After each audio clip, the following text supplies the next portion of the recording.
మహాగణపతిం మనసా స్మరామి మహాగణపతిం మనసా స్మరామి.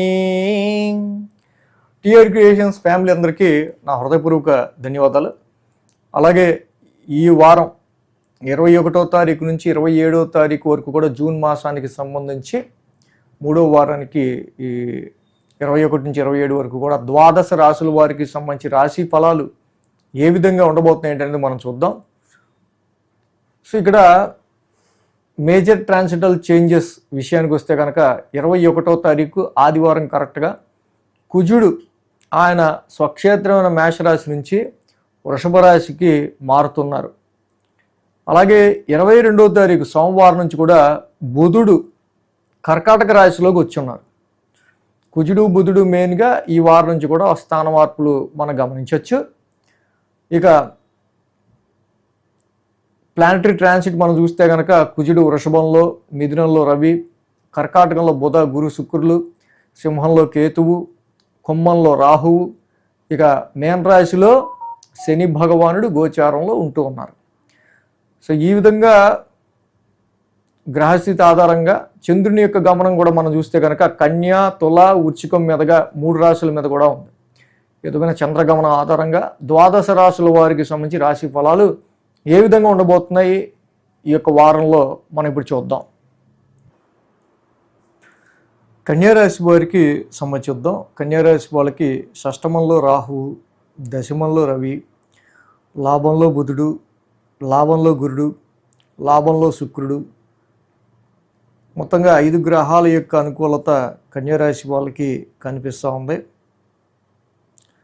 1, 2, 3 స్థానాల మీదుగా చంద్రుని యొక్క సంచారం ఈ రాశి వాళ్ళకు ఉంది.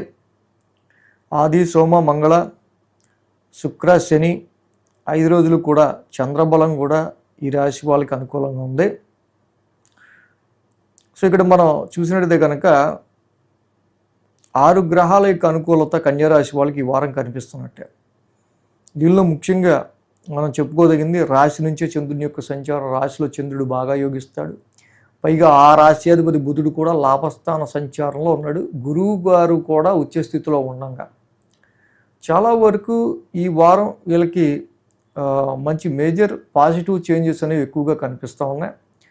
తప్పకుండా ప్రయోజనాత్మకమైన విషయాల గురించి మీరు ముందుకు వెళ్ళే క్రమంలో ఆ అడుగులన్నీ కూడా కొంత లాభదాయకంగా మీకు పడే ఆస్కారాలు కూడా కనిపిస్తూ ఉన్నాయి.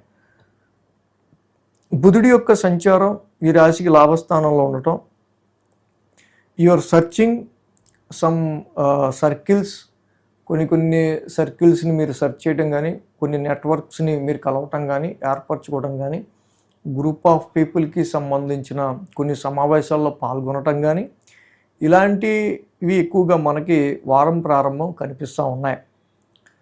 అలాగే బుధ గురువారాలు చూస్తే ద్వితీయ స్థానంలో చంద్రుని యొక్క సంచారం, అలాగే ఆ రాశ్యాధిపతి శుక్రుడు కూడా ఈ రాశికి చక్కగా లాభస్థానంలో ఉన్నాడు.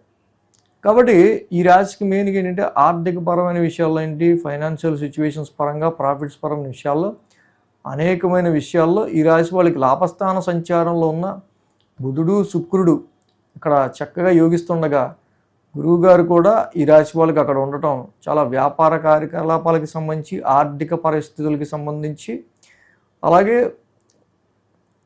కొన్ని సందర్భాల్లో మీరు వేసే అడుగు ఏదైనా చేసే పని కొంచెం అది కలిసి వచ్చే విధంగా ఉండాలనుకునే విధంగా మీ మైండ్ని ట్యూన్ చేసుకోవటం వల్ల ఈ వారం కన్యారాశి వాళ్ళకి చాలా మంచి పాజిటివ్ రిజల్ట్స్ అనేవి మనకు కనిపిస్తూ ఉన్నాయి. ఇక బుధ గురువారాల్లో కూడా ద్వితీయ స్థానంలో ఉన్న చంద్రుని యొక్క సంచారం ఆర్థిక పరమైన విషయాల పట్ల, వ్యాపారంలో గ్రోత్ కావచ్చు, వ్యాపార పరంగా లాభాలకు సంబంధించిన విషయాల గురించి మీరు ఎక్కువగా ఆలోచించాల్సిన పరిస్థితుల గురించి కనిపిస్తూ ఉంది. వారాంతానికి శుక్ర శనివారాల్లో తృతీయ స్థానంలో చంద్రుని యొక్క సంచారం, యాక్చువల్గా అది చంద్రుడి నీచరాశి. తృతీయంలో పరాక్రమ స్థానంలో చంద్రుడు యోగిస్తాడు. అలాగే ఆ రాశ్యాధిపతి కుజుడు కూడా మనం చూసినట్టయితే కనుక ఈ రాశికి భాగ్యస్థానంలో ఉన్నారు. సో ముఖ్యంగా రవి యొక్క సంచారం చాలా అనుకూలంగా ఈ రాశి వాళ్ళకి దశమ స్థానంలో కనిపిస్తూ ఉంది. ఇక్కడ ప్రొఫెషనల్ మ్యాటర్స్లో లాభస్థానంలో ఉన్న ఈ గ్రహాలు, సో ఇవి కూడా అనుకూలంగా ఉన్నాయి. వారాంతానికి మాత్రం శుక్ర శనివారాల్లో మీరు పెట్టే ఎఫర్ట్స్ అనేవి కొంచెం ఎక్కువ స్ట్రెస్ఫుల్గా, దానివల్ల అంత ప్రయోజనాత్మకం లేదనే విధంగా వారం 2 రోజులు కొంచెం డల్గా ఉండే ఆస్కారాలు కనిపిస్తూ ఉంది. అంటే మెయిన్ ఈ కన్యా రాశి వాళ్ళకి సంబంధించి మనం చూస్తే కుజుడి యొక్క సంచారం అంత అనుకూలంగా లేదు. సో దీనివల్ల కొంచెం భాగ్య నష్టం, కొంచెం ఖర్చులు పెరగడం కావచ్చు, ఫార్చ్యూన్ స్ట్రక్ అవడం కావచ్చు, ఇలాంటి సిచ్యువేషన్స్ మనకు కనిపిస్తున్నాయి. కాబట్టి కుజుడికి సంబంధించి సుబ్రహ్మణ్య కరావలంబ స్తోత్రం చదువుకోవటం ఈ రాశి వాళ్ళకి చాలా చాలా చాలా మంచిది. అలాగే వ్యయంలో కూడా కేతు యొక్క సంచారం నడుస్తుంది కాబట్టి కొంతవరకు ఫలాశ పుష్ప శంకాసం కేతు కూడా కేతు నవగ్రహశాంతి మంత్రం చదువుకోవడం, సుబ్రహ్మణ్య స్వామి ఆరాధన చేసుకోవటం చాలా మంచిది. ఈ వీడియో కనుక మీకు నచ్చినట్లయితే లైక్ చేయండి, షేర్ చేయండి. మరిన్ని అప్డేట్స్ కోసం సబ్స్క్రైబ్ చేయడం మాత్రం మర్చిపోకండి.